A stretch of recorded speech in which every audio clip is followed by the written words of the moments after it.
All right, good morning. Today's Tuesday, March 25th, 2025. I'm Anthony. This is Drive Dive. So as I've shared, right, I'm a husband, father, teacher.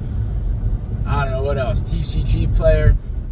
Consider myself, I don't know, fit individual / athlete, YouTuber, whatever. Extraordinaire. And so, talk a lot about productivity and such, but this week, I think the theme is like, don't watch this video. Just stop relying on technology. Stop being so dependent on technology. Unless it aligns to your goals, right? If this is, you got some will, some intention behind watching this video, my videos, right, about productivity and some of my struggles. I struggle a lot. To help yourself be and feel more productive, then please continue watching. But, if you just kind of stumbled upon this one by accident, doom scrolling or whatever it is, click away, find something better to do. But what I want to talk about today is actually that technology dependence. I came across two different articles seemingly unassociated. The first was about AI and how studies have shown that so-called power users of AI are starting to become, I believe the phrase was, emotionally dependent upon AI chatbots. And I totally get it. Everybody needs to talk to someone. I go to therapy, so I get it. Everyone needs to talk to someone. We have to emotionally depend on someone, or I guess in this case, it's turning out to be something where power users are becoming emotionally dependent upon AI chatbots, referring to them as friends, even being sensitive to subtle changes in the chatbot's behavior. And I guess the article goes into some of the differences or saying that this occurs with both text-based AI and even chat-based AI.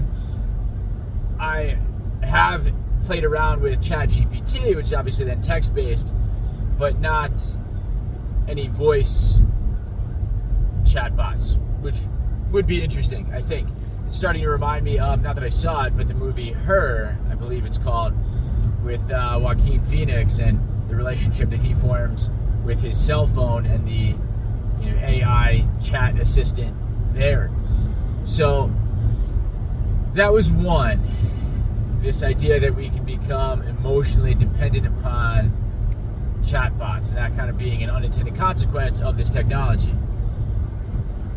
The other had to do with memory, and not computer memory, but humans, right? Our memory, our ability to memorize, and suggested that after studying, taking a 10-minute break, doing nothing. I mean, they suggested staring out the window is similar to sleep, and that it gives our brains time to process this information and better store it in our long-term memories. On the note of sleep, even mentioning, I guess, that certain studies have shown when you study before bed, then go to sleep, and wake up and do a quick refresh, you tend to remember these things, I guess, for whether it's assessments or presentations. So the author was talking about was getting ready for a presentation and just trying to really cram as much practice into 8 hours as they possibly could, about cues to switch slides and things of that nature to really fine-tune the presentation. They had limited time, but coming across research that says after studying, after engaging in a study session, you should take a 10-minute break. Some thoughts on that one. It really got me thinking about schools and how I don't think kids ever get that 10-minute break. I don't think we as adults ever give ourselves, that 10-minute break. After studying, any down or being given any downtime, it's maybe chatting with a neighbor really quickly. It's about a completely unrelated topic, a topic completely unrelated to the unit of study that just took place in a social studies, math, English, science class, what have you. I'm sure you and I do it. As soon as you get a break, I'll never forget, during COVID, it's like, oh, I got to get off my screen. I'd leave my computer and immediately pick up my cell phone. I mean, that's, again, not giving ourselves much of a break. So just wondering where that 10 minutes, might come from in a school setting, how we might give students that time, or how we as adults might intentionally take that time, just give ourselves that break to stare out the window. And those are things that have, been recommended for a while, right? After reading for a long time, to stare off in the distance, right? For our eye health. Well, it turns out it's good for our memories as well. But now there's two seemingly unrelated articles, right?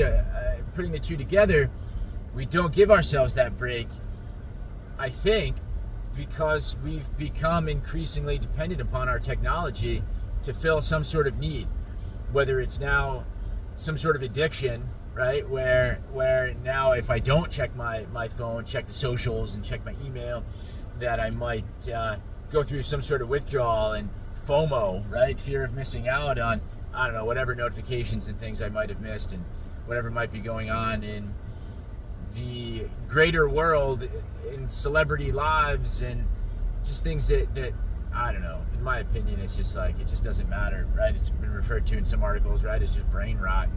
And maybe that's what it is, right? Where by being so dependent upon, whether for, emotionally dependent, like the AI article describes, or as I may be suggesting, this sort of addictive type of behavior, becoming more dependent upon our technology, playing some of these mindless games, and like I said, checking socials and whatnot, we're not giving our brains the break they need to process information and store that information in our long-term memories.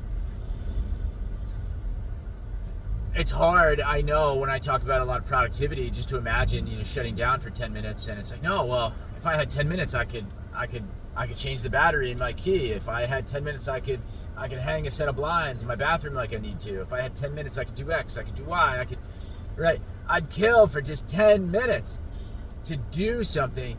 But this is actually suggesting that you do nothing for 10 minutes.